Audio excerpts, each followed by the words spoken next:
Our final Gilbreth lecture today is on how Yanguas-Gil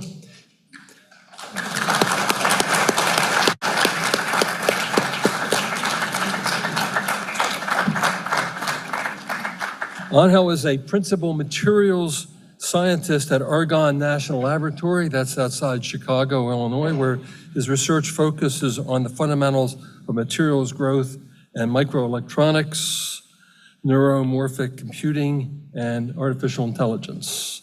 With a background in theoretical physics, Angel obtained his PhD at the University of Seville in Spain.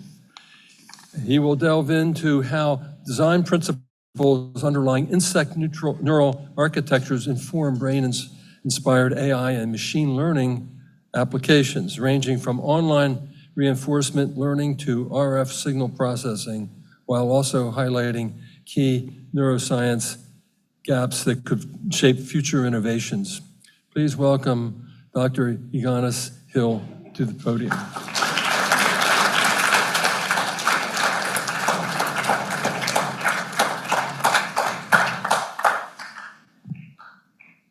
So thank you for being here, and it's an honor to give this presentation. This is going to be a stretch because we're going to introduce essentially three things. I'm going to explain why we need to start thinking differently in terms of how we design sensors and use AI to achieve new or develop new applications that we cannot do right now.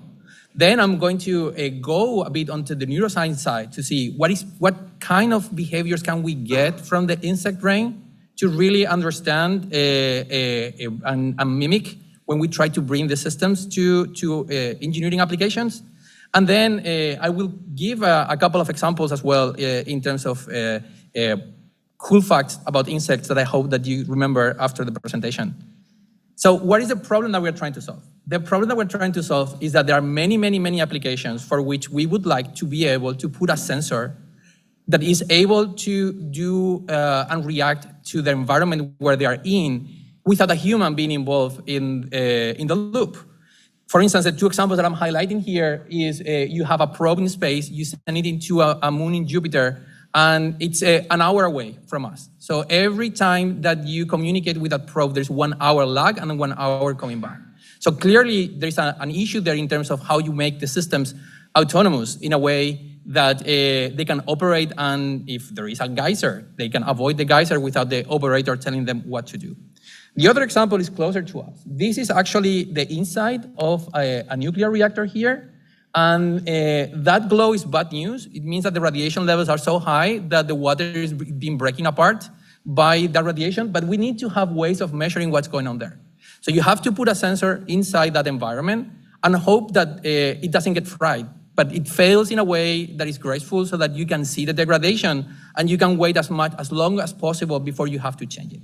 But there are obviously other applications that are closer to us. For instance, you have autonomous vehicles where you may want to be able to come up with something that is not being part of the training and learn how to avoid it in the future. Or, for instance, in environmental characterization, when you may want to have sensors spread over a large area and being able to understand what's going on, even if they haven't been trained to detect the specific signals that they are seeing. And these are examples of what it's called typically SWaP-C, like people love acronyms. It means that you're constrained by size, weight, power, and cost. So the question is, okay, let's do AI, let's throw AI at it. The problem is that we are talking about two different problems. AI right now, which basically if you have used ChatGPT is one example of it. If you have used photo correction in your cell phones, it's another example. They typically work in a different time scale. Like you have large data sets that you need to train these systems, and then you are training them before you throw them into the environment. Once you throw them into the environment, they cannot learn. Like, for instance, a large language model may take months to train, but once it's been trained, if there is new things happening, like there is a new piece of data that is not part of the training set, it cannot remember it. If you have many sessions with large language models, it may remember what you are doing, but it's simply because you have to funnel all the information from all your prior sessions in order for it to remember. So it's not really learning in a sense. So we are in this area here where we have models that are really, really expensive and perform really well, And what we want is to be here. We want to be in an area where we can actually pack these models and send them and don't consume a lot of energy, and then have the ability to do things such as learning during the deployment, like if there is a new signal, identify it and understand what it is and find it again.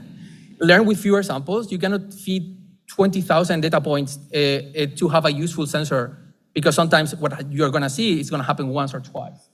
You have to be able to switch between tasks, because again, you may have limitations in terms of battery. So you can do either sensing in one resolution or in another resolution.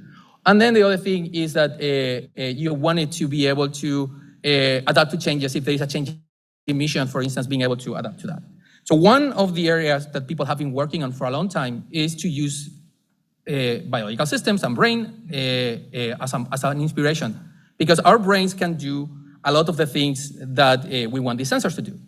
And of course, we have used us as a model because we love like all the things that we do. We can do a lot of things in terms of improvisation, we can learn, and our brains are actually very power efficient. They just consume 20 watts of energy compared to basically a supercomputer cluster that is needed to operate a model. To give you an example, if you take a mid-level large language model, it consumes 700 to 1,000 watts of power. And that's just to do a very specific task, and they don't have, like I said, the ability to learn. But here, I'm going to focus on something that is even smaller. We are very interested in how we can use not us as humans, because we have so many neurons in our brains that the idea of making a brain and making a sensor that is of the scale of the human brain is something that we cannot do right now. But thinking about insects. Insects are much smaller, and they do really cool things that embody essentially what we want to achieve. The way you can see an insect is that it's a great model system.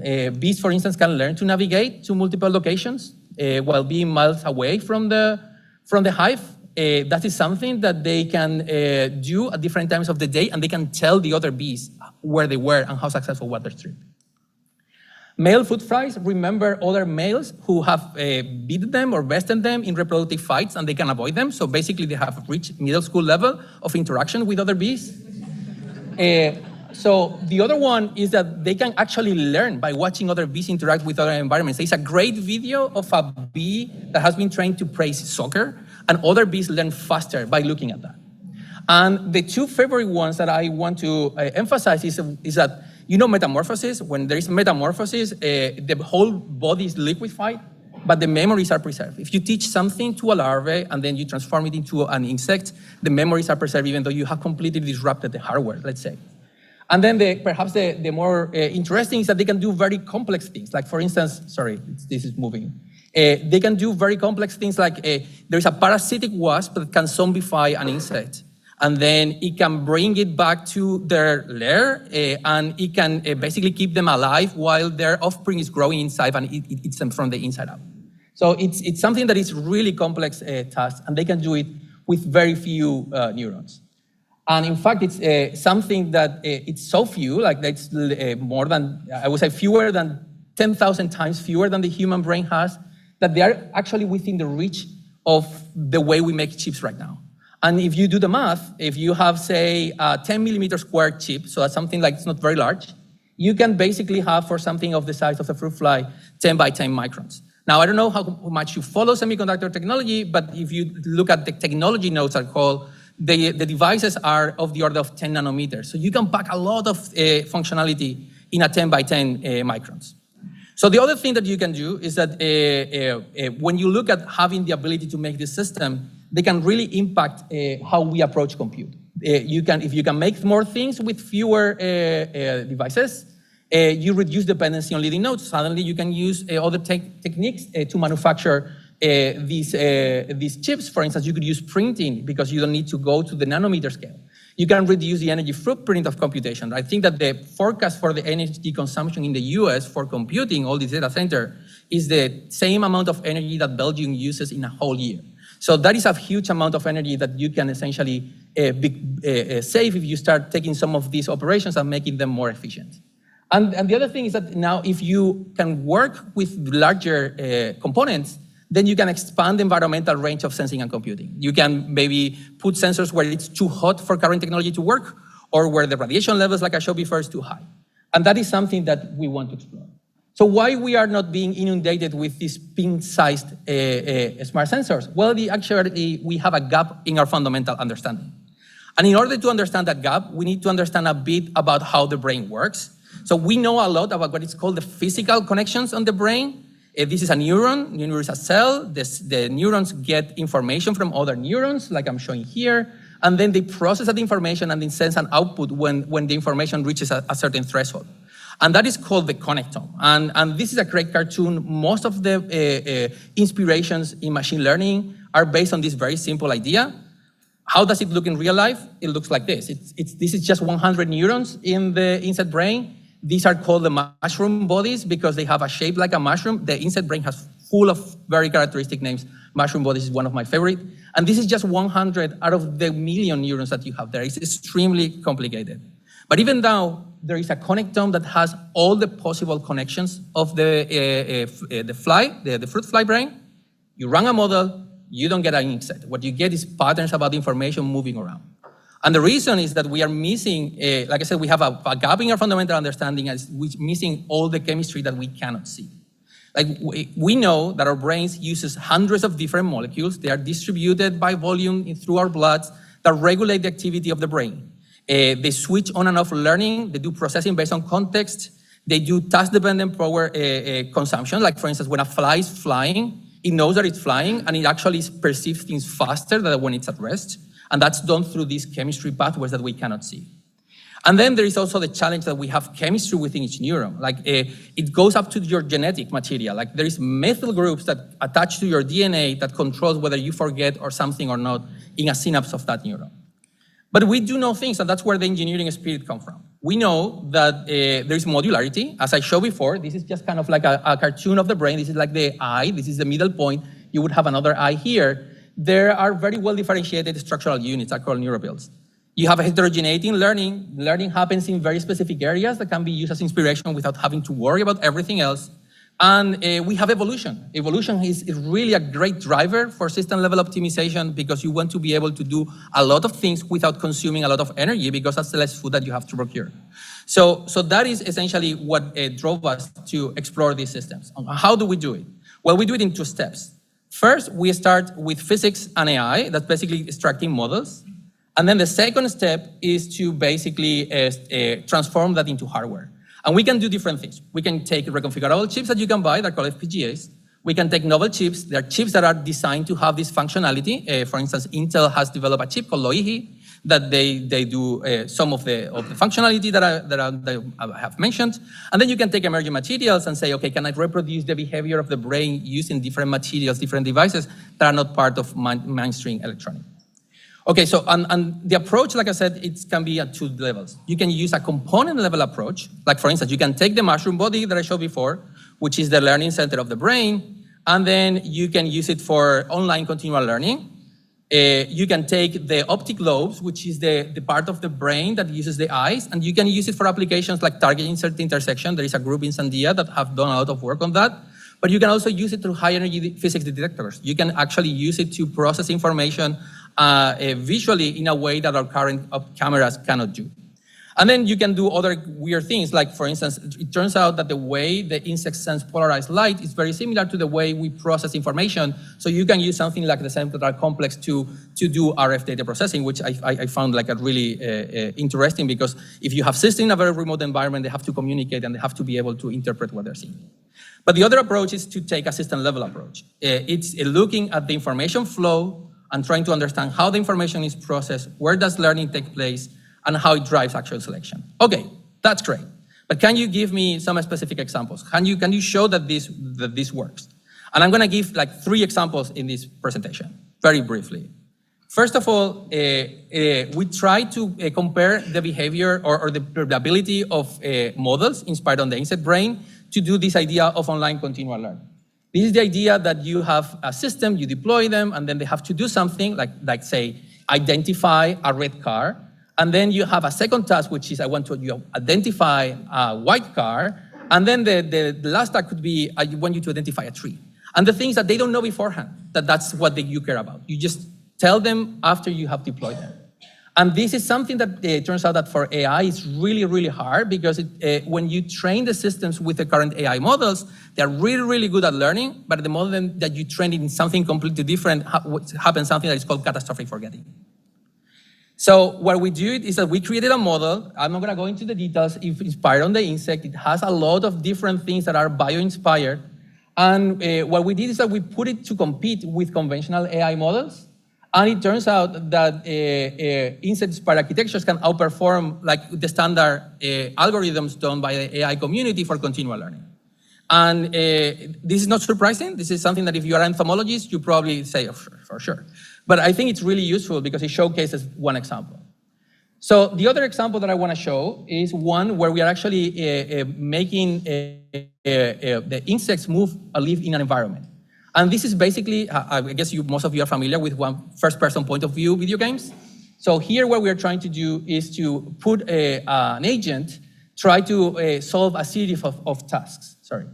This task is basically identify one object here and learn that this is the object that you have to reach. So they have to learn how to move, and they have to learn how to reach the object. And then the idea is that we're going to train the insect model in these 5 different tasks because there is something common. And the way we did it first is to use a baseline. We use deep Q learning. Deep Q learning is a technique that has been used to train an agent to play video games better than humans. StarCraft, Atari games, much harder than the stuff that we are telling them to do. And when you do that sequentially, this is what happens. You train it in task 1, and it learns the task. It takes like an 8.8 score. But then when you move and train in the second task, it forgets the task, and the efficiency goes down. If you focus on the second task, at the beginning, it doesn't know anything. You train it, it learns the task, but then it forgets. So the state of the art of these models suffer catastrophic forgetting.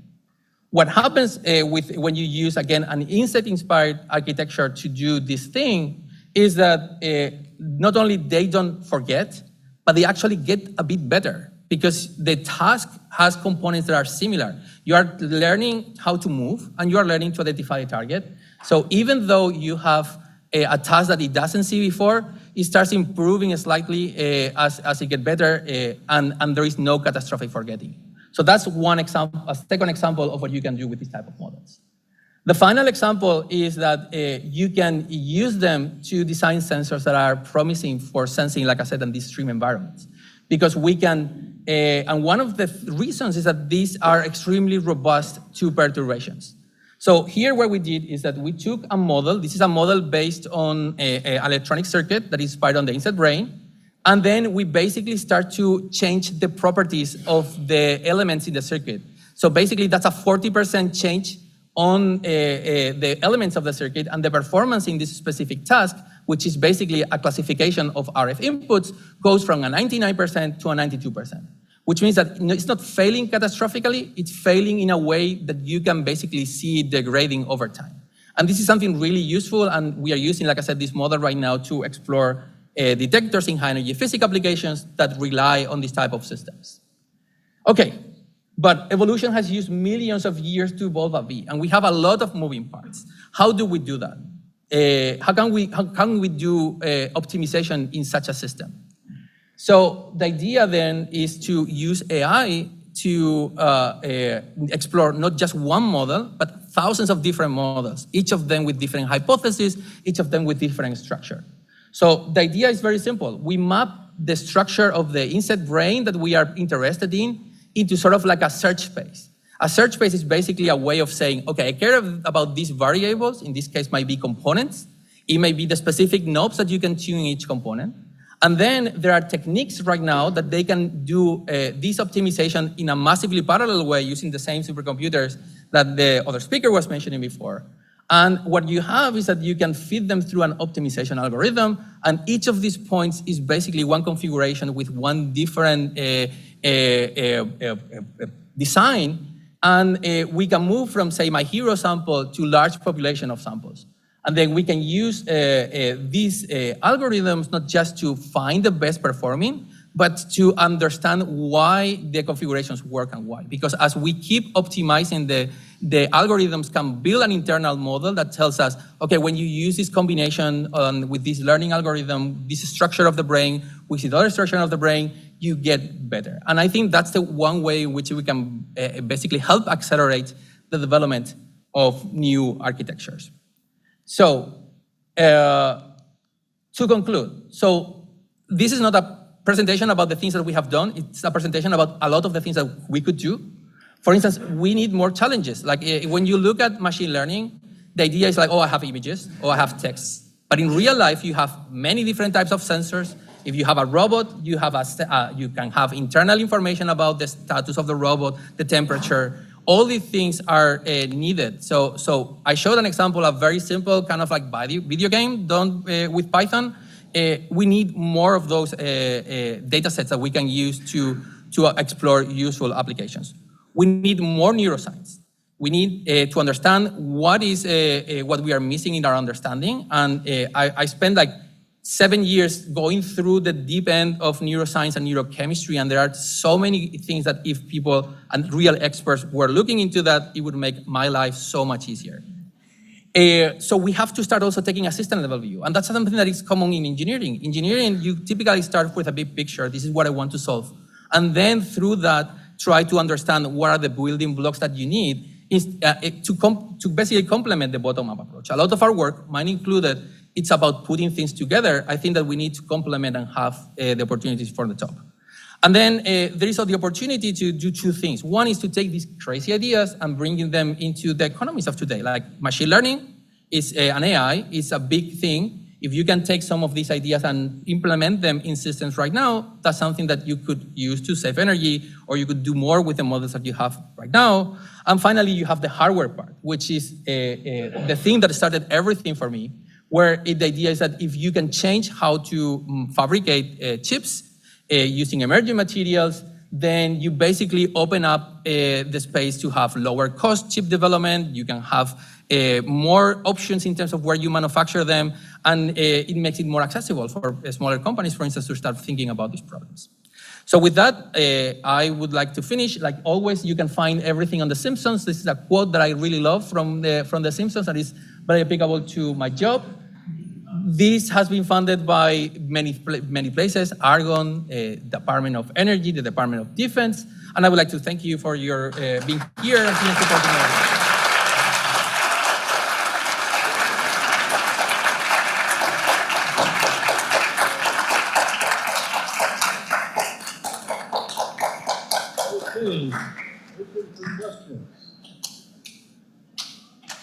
Questions?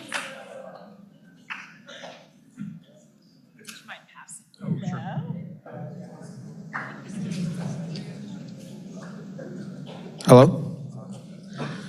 Does the performance of the models vary depending on what insect it's based off of? So that's a great question. One of the first thing that I learned is that insects are really heterogeneous, right? You have the size, but also the structure of their brain depends on the species to species. So for instance, fruit flies are really good at analyzing data that is not visual, that it's not especially correlated. Like for instance, if you have a lot of chemical information of an environment, that's a great match for something like the fruit fly. The bees and the ants use their eyes are much coupled to learning. So they are extremely good visual learners. They can recognize the faces of individuals in social insects. So that is something that we are using more for the image processing side of the problem. So that's a great question. Well,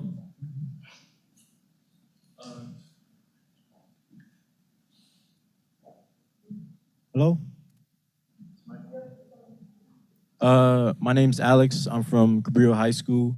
And my question is, can you base your models off other types of species, instead of just insects, like maybe aquatic animals like dolphins or just that's a great question. Species? Yes, definitely. So one of the reasons we chose insects was for small size. In the top of my list in terms of like really weird thinking species that think completely different to us is the octopus.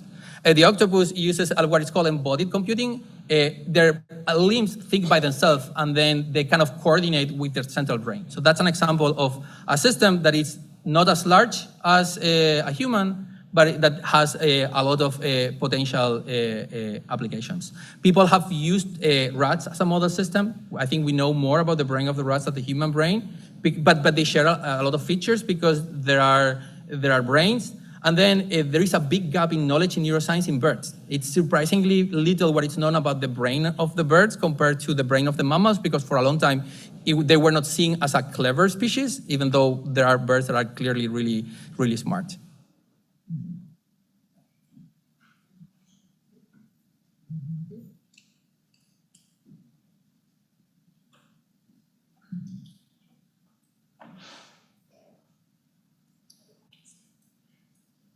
Hi, my name is Lucas Ortega from Samuel Academy, and I was wondering if maybe you could model a system off of maybe an animal that has a really good smell and make a sensor that could maybe use smell, because I'm unaware of any sensors that could smell things. And yeah, no, absolutely.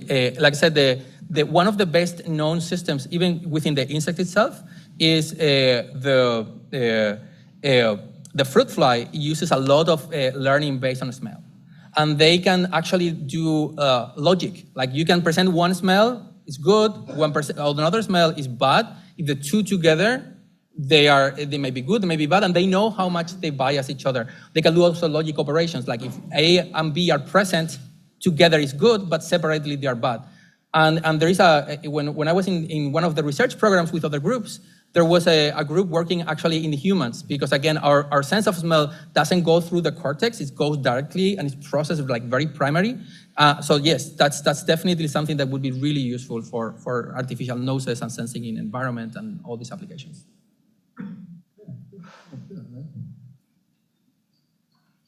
Hi, I'm Travis from Samuel Academy, and my question was, do you think there are certain scenarios where the new insect brain AI might be better or worse than the traditional AI we're using, say like neuroscience or health, or something that might need to be more automated? Would that work better with the insect brain or the traditional AI?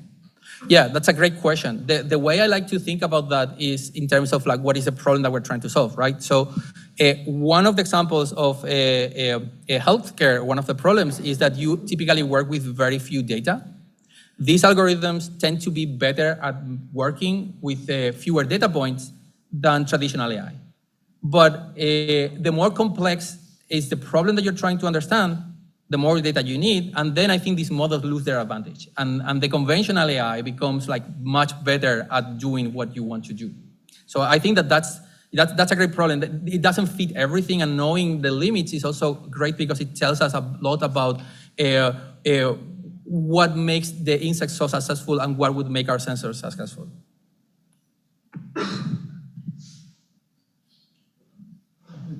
Okay. Hi, I'm Adrian Gallegos. I go to Somali Academy, and I wanted to ask, is there anything else the insect brain AI can do other than like pattern recognition? Oh, yes. For instance, they are really good autonomous systems. Like every time that everyone who has tried to swat at a fly knows that it has very fast reflex. So for autonomous systems, they are a great model. Like I will always say that it's if I wanted to build a reflex system where it's like I want to avoid something without really caring about what it is, I would directly use the insect brain, because for instance, in the cockroach, it basically uses just one step. Like it sees a reflex lambing and immediately sends one signal to the muscles and it goes out. And that type of very fast response is something that I think it would be very interesting to study in this type of autonomous systems.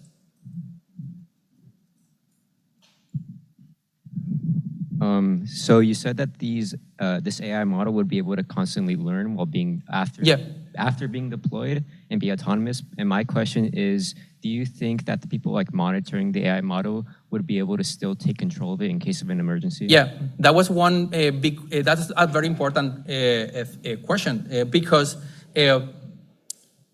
the answer is that yes, you can put safeguards in the systems to prevent them to go away very, like steer out of their intended mission and for instance, forget what they were going to do at the first time.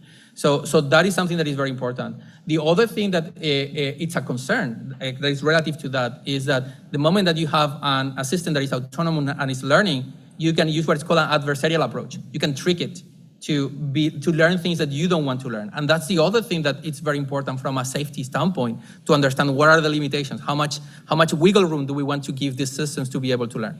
So yes, those are great. Hi, my name is Caden Sievers from Simueli Academy. I was wondering if there are any real world use cases that insect brains are being planned to use for, or if they're being used currently. So I'm not aware of, when you look at the idea of research inspired on insects, there are like maybe 30 or 40 years of applications. There are papers funded by the US government from 40 years ago that were using insect-inspired algorithms to do, like I said, object avoidance. I think one of the reasons why they never gone to mainstream is that you can always count with microelectronics getting faster and more capable every year. So that's a great driving force for using the same algorithms because you're going to get more performance without doing anything. I think the challenge right now is that we're getting to a point where it's getting harder and harder to maintain that improvement. And I think that that's going to start, we're going to start seeing not just insects, but other non-traditional ways or non-traditional algorithms to be applied because we don't have anymore this advantage of having better hardware every year. But that's an excellent question, yes. I remember hearing that like shrimp, like a certain species of shrimp that can see like millions and millions of more colors than us. Yep. If you model an AI off of the brain of that like specific shrimp or like any other species that has like enhanced senses, would we be able to see like those colors or senses? Well, yes. I think that's one of the areas where the visual processing, like not colors, but in some of the detector applications that we are working on, we are trying to see high energy particles. Like particle goes through a pixel and then it lights up. And that's an example of non-traditional vision, but the same algorithms can be applied because you would have a trace that is spatially correlated, similarly to when you see an object that has basically a shape. And I think that the other interesting aspect of that question is that if you do a lot of the processing near your eyes, you can process a lot more information because you don't have the bottleneck of moving that out. Right now, the cameras, if you want to have a very fast camera, the limitation is not on the sensing. The limitation is how quickly can you move the data out because it has to be sent through a cable. So that's another area where yes, you could have much more dynamic range if you were able to do a lot of processing very near where the sensing is happening in a camera. One last question, is there? Well, thank you. Thank you, Angel. Thank you very much.